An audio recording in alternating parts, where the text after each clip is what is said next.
nećemo plakati. Dobar dan, ja vas sve srdačno pozdravljam i otvaram tiskovnu konferenciju Gradskog odbora Hrvatske demokratske zajednice grada Novske i Gradskog odbora Hrvatske seljačke stranke grada Novske. Tema današnje tiskovne konferencije je Grad Novska bez pročelnika. Tom prilikom obratit će nam se predsjednik Gradskog odbora HDZ-a gospodin Marin Piletić, a potom i predsjednik Gradskog odbora HSS-a grada Novske gospodin Siniša Kesić. Hvala Ivana. Zahvaljujem svima na dolasku na današnju pres konferenciju, odnosno konferenciju za novinare, koju smo malo ironično nazvali Grad bez pročelnika i vizije razvoja. Nismo jedini u tom stavu, posebice što se tiče ove tvrdnje da je Novska postao grad bez razvoja. Sve relevantne političke stranke, bez obzira sudjelovale u trenutno vladajućoj koaliciji ili ne, ustvrdile su da proračun za 2014. grada Novske nije razvojan. Mi smo to rekli i na sjednici gradskog vijeća kad se proračun donosio. Međutim, ono što ponovno nam daje za pravo da upozorimo javnost, Novska je postao već 8. mjesec zaredom grad bez pročelnika. Nakon promjene gradske vlasti, svatko ima pravo na 100 dana da posloži stvari, ali onda kad tih 100 dana prođe, vrijeme da se prione ozbiljnom poslu i da se svim građanima našeg grada ponudi jedna ozbiljna razvojna strategija našeg grada. Međutim, danas u Novskoj ističe 8. mjesec, ulazimo u 9. gdje nemamo ključne pročelnike za funkcioniranje grada. Raspisuju se natječaji, poništavaju, prilagođavaju, izmjenjuju, ljude koji su primljeni, daju im se otkaze ili oni sami daju otkaze, a zapravo ni dan danas se još uvijek ne zna tko će predizborni program vladajuće koalicije sprovesti u djelo i ko će razvojne strategije grada Novske odrađivati na terenu. Osnovan nakon lokalnih izbora 2013. osnovan je Upravni odjel za gospodarstvo, turizam, poljoprivredu i fondove Europske unije. Gradonačelnik i zamjenici najavljivali su dolazak vrhunske stručnjakinje za EU fondove koja je nakon svega nekoliko mjeseci, da ne kažem tjedana rada, bila primorana dati ostavku. To je prava istina. Međutim, danas, iako tamo jedna djelatnica također radi, nitko u tom upravnom odjelu ne radi zbog odlaska pročelnice i zbog odlaska djelatnice na porodiljni dopust. Mi smo osnovali Upravni odjel za gospodarstvo, Upravni odjel za gospodarstvo, turizam, poljoprivredu i EU fondove, da danas, nakon 9 mjeseci, nitko u njemu ne bi radio. U Upravnom odjelu za komunalno gospodarstvo, koje je najoperativniji upravni odjel i koji pročelnik mora preuzeti na sebe najviše odgovornosti za funkcioniranje grada, mi evo 9. mjesec ulazimo, nemamo pročelnika za gospodarstvo, ali smo zato imali nekoliko neuspješnih natječaja. U Upravnom odjelu za društvene djelatnosti već su izmijenile 2 privremene pročelnice, natječaj za pročelnika još uvijek nije raspisan i ne zna se kad će biti raspisan. Prema tome, to govori o neozbiljnosti, nepripremljenosti, jer, pazite, osoba koja 15 godina pokušava postati gradonačelnik Novske, kao što je u slučaju aktualnog gradonačelnika. Od 1998. kroz niz političkih stranaka, nezavisnih lista, neko pokušava postati gradonačelnik, a 9 mjeseci nakon što je već izabran, preuzeo dužnost, nema prvih operativaca u gradu. Ostavili smo sadašnjoj gradskoj vlasti 11 milijuna kuna, koji se nemilice troše, ne za razvoj, nego za razonodu, kao da su vladajući Novskoj shvatili prvi kruha i igara. To je stara krilatica starih Rimljana koja može proći određeno vrijeme, ali kada se pita što je to ozbiljno gradska vlast u proteklih 8 mjeseci napravila, teško da će iko dati suvisao odgovor. Hrvatska, pa time i Novska, nije u nimalo zavidnoj gospodarskoj situaciji. Mi u to vrijeme ukidamo Centar za razvoj poduzetništva grada Novske bez ikakvog suvislog obrazloženja Što će to dobro donijeti Novskoj, osim što će mali i srednji obrtnici ostati bez tehničke pomoći koja bi mogla pomoći u privlačenju EU fondova. Nitko ne radi u upravnom odjelu za gospodarstvo koje je osnovano kao zamjena Centru za razvoj i poduzetništvo i od ovih 11 milijuna kuna vidite da svaki tjedan iznenađenje novo od strane gradonačelnika, ajmo se zabavljati, ajmo se klizati, međutim radnicima Trokuta, iako im je bila obećana pomoć od strane gospodina Klasana, nije došlo. Došlo je licemjerno obećanje da će otpušteni radnici Trokuta imati prednost pri zapošljavanju nekakvih novih tvrtki koji će doći u grad. Kao da je gradonačelnik šef kadrovske službe nekakvih novih tamo tvrtki i kao da će on odlučivati tko će biti primljen, a ne poduzetnici koji će možda doći i možda nekoga u Novskoj zaposliti. Ali to je uvijek još sve jedno veliko možda koje radnicima koji su mogli dobiti pomoć, koja im je obećana, a nisu, neće puno pomoći u njihovim privatnim životima. Međutim, iako nemamo pročelnika, iako nemamo strategiju gospodarskog razvoja, imamo konstantno zapošljavanje članova najužeg tima Hrvatske socijalno-liberalne stranke u Novskoj, pa tako vijećnici HSLS-a dobivaju poslove bez natječaja u gradu, u gradskim institucijama, društvima ili organizacijama koji se financiraju iz proračuna grada, a nije izuzetak, evo, po prvi put čujem da se i gradskim vladajućim vijećnicima daje socijalna pomoć grada Novske. Takve stvari nam daju za pravo da upozorimo da se u gradu Novskoj ne radi ozbiljno, ne radi se odgovorno, nego se krčmi novcima koji smo ostavili za razvoj ovoga grada, pa tko god obnašao dužnost gradonačelnika, dijeli šakom i kapom, bez ikakvog plana, bez ikakve strategije, najviše na zabavu, a evo kao što vidite, da bi se privremeno ili za stalno potpomogli vladajući vijećnici, ponajprije ovdje mislim na one vijećnike iz redova HSLS-a. Pa evo, molio bih i gospodina Kesića da se također obrati. Prije svega pozdravio bih ovdje sve medije, sve nazočne. Počet ću nažalost sa crnim brojkama koje su danas aktualne kod nas u Republici Hrvatskoj. Znači broj nezaposlenih na području grada Novske.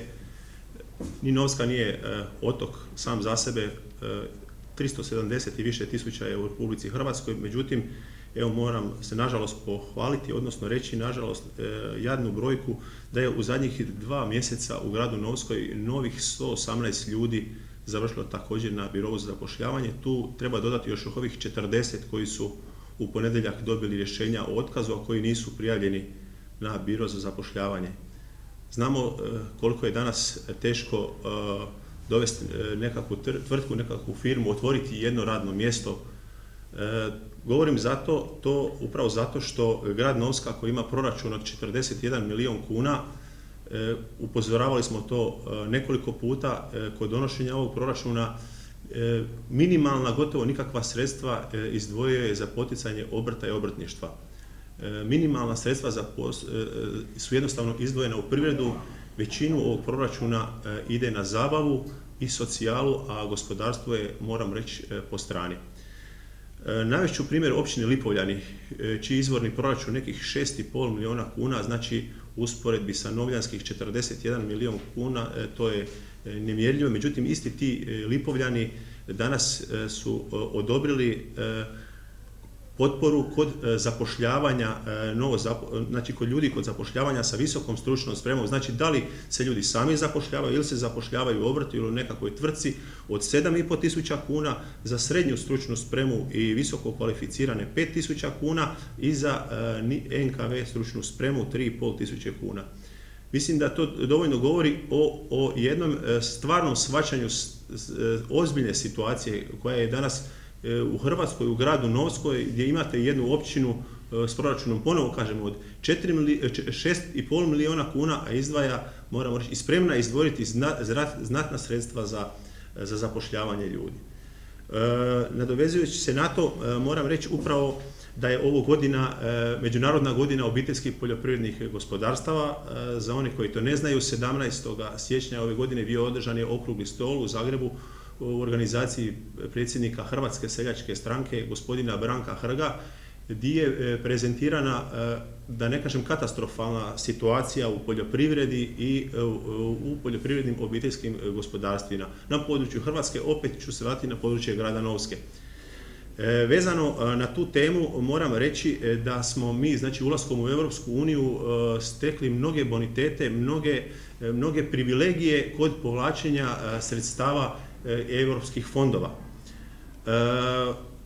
Nama je stalno na gradskom vijeću grada Novske prilikom gašenja poduzetničkog centra, koji je trebao biti nositelj svega toga i nositelj i koji je imao ekipu i ljude koji su mogli povlačiti ta sredstva, prezentirano da će to u gradu Novskoj raditi upravni odjel za gospodarstvo, poljoprivredu i europske fondove. Međutim, sad smo čuli od Marina šta se dešava sa tim odjelom. To je odjel koji je danas samo na papiru, a u stvarnosti ne postoji.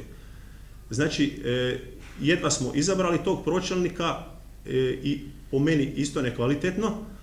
On je dao ostavku, a ugasili smo poduzetnički centar koji ima kvalificirane ljude i koji već svojim radom se dokazuje i povukao znatna sredstva iz Europske unije. Moram reći samo za one poljoprivrednike i obrtnike da je ulaskom Hrvatske u Europsku uniju kriterij za dobivanje takvih sredstava puno jednostavniji i manje je strog, ako ljudi će me bolje tako razumjeti. Šta to znači?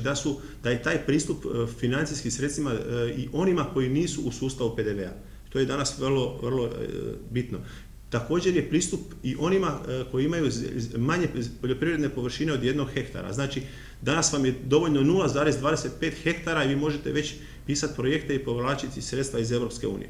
I danas, kad smo mi na pragu toga, kad upravo smo pokazali jednu crnu sliku novo nezaposlenih, otpuštanja radnika, kad trebamo privlačiti sredstva, u gradu Novskoj ne postoji niko službeno sposoban i spreman da piše, radi takve projekte i organizira nešto slično.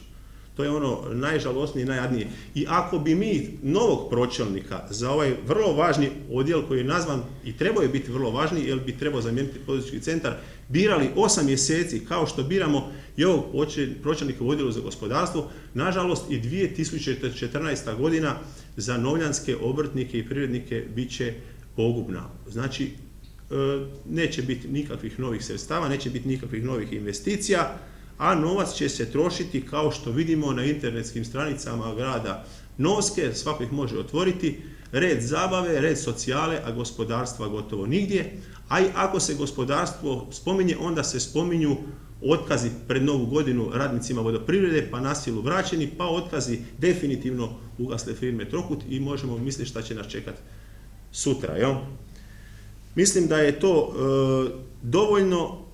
dovoljno crna i loša situacija i da upravo je zato danas sazvana ova konferencija, da se upozori na nešto što se bojim da će se jako teško i dugotrajno će trajati ispravak toga, jer da biste vi oformili jednu ekipu sposobnih ljudi da rade kvalitetno i dobro jedan posao, treba proći ipak jedan određeni dio vremena, a poznato je iz iskustva svih država koji su pristupili Europskoj uniji da se upravo u prvoj i drugoj godini povlače najveća sredstva, a poslije to pada. Eto, toliko. Evo, ja se zahvaljujem našim govornicima i dajem vam priliku da postavite pitanje. Koji odjel je onda konkretno trenutno nemaju pročelnika? Odjel za gospodarstvo? 3 od 5. 3 od 5. 3 od 5 upravnih odjela nemaju pročelnike. Ova dva pročelnika su za gospodarstvo, za komunalno gospodarstvo i za društvene djelatnosti. Pojednostavljeno. Ne postoji li nikakva, to je, ne znam, zakonska regulativa da oni moraju u određenom vremenu imati pročelnike? Da li slijedi ikakva kazna zakonska? Mislim da zakon nije predvidio tako, jer ukoliko se osniva upravni odjel koji je onda pomoćno sredstvo gradonačelniku i gradskom vijeću da stvari koje su propisane i donesene se realiziraju, podrazumijeva se da će ti upravni odjeli raditi. Oni na papiru funkcioniraju na način da imate djelatnika koji je na porodiljnom dopustu, a drugi da je nedavno, netom prije, iako i ova 2 mjeseca koje je radio, nije radio ništa, sad daje ostavku. Procedura zatim slijedi. Sva prava iz ugovora ukoliko prava ima, a potom onda raspisivanje natječaja. Nije prvi put, i ne znam hoće li se i dalje događati, da grad Novska raspisuje natječaj, pa onda povlači, pa raspisuje ponovno, samo kako bi se natječaj prilagodili određenim pojedincima koji su pristali biti pročelnik u gradskoj upravi. Evo, i ne znam jeste primijetili, ali u Novskom kruži i šala da su 2 najnepopularnija zanimanja, trener Dinama i pročelnik u gradu Novskoj. Tako da je to već i vic nastao od cijele te situacije koja nije nimalo bezazlena. Pročelnici su prvi operativci u svakoj jedinici lokalne samouprave.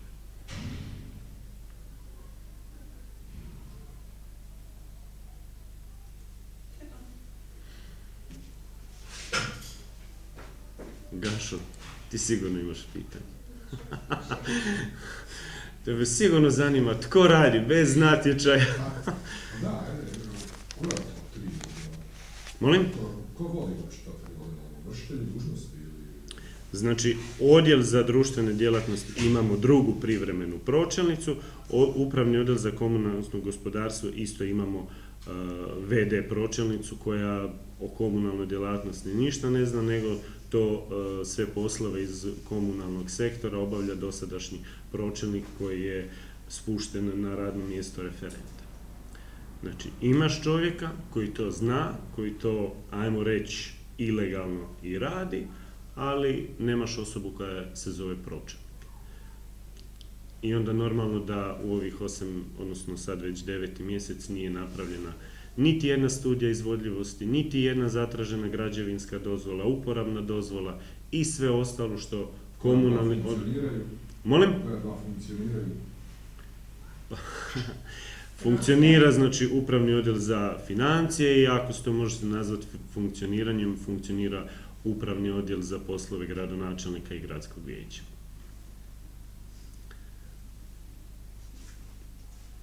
Etika nam zabranjuje da govorimo o radu tog upravnog odjela.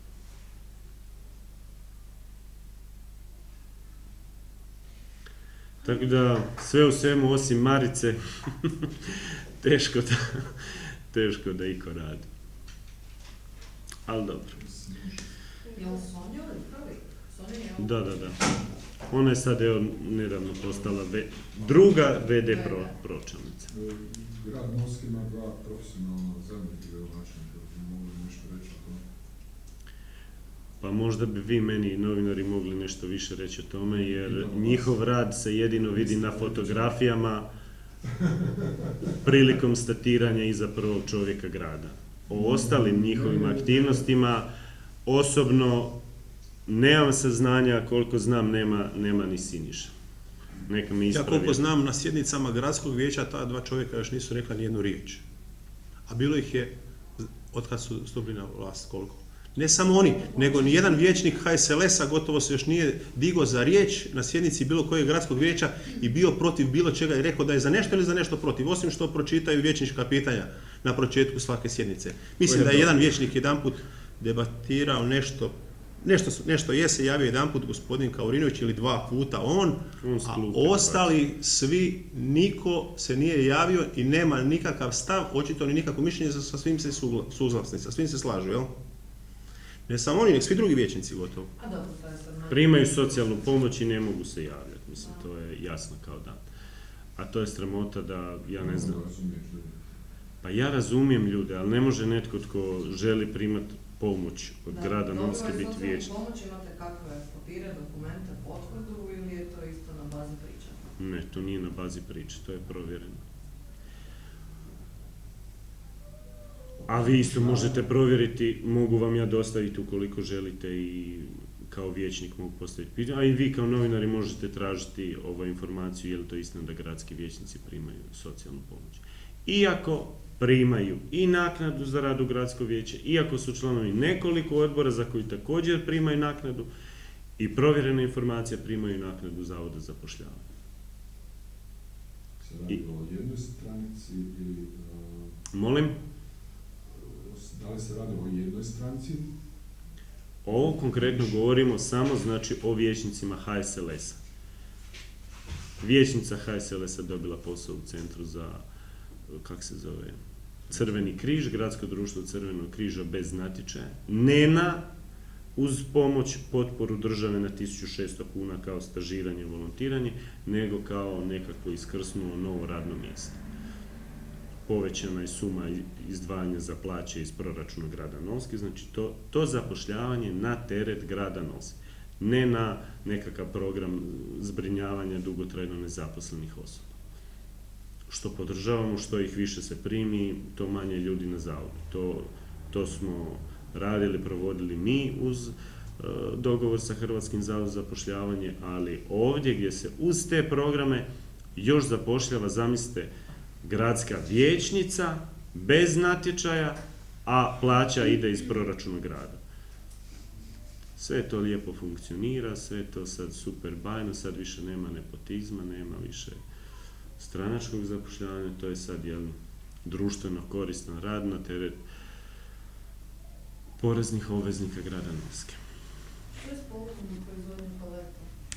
Ono smo pričali, tijekom vaše vlasti jako puno bilo najavljeno kao jedna od najvećih investicija po pitanju gospodarstva, a onda je sve stalo. Ništa nije stalo, sve je u pogonu.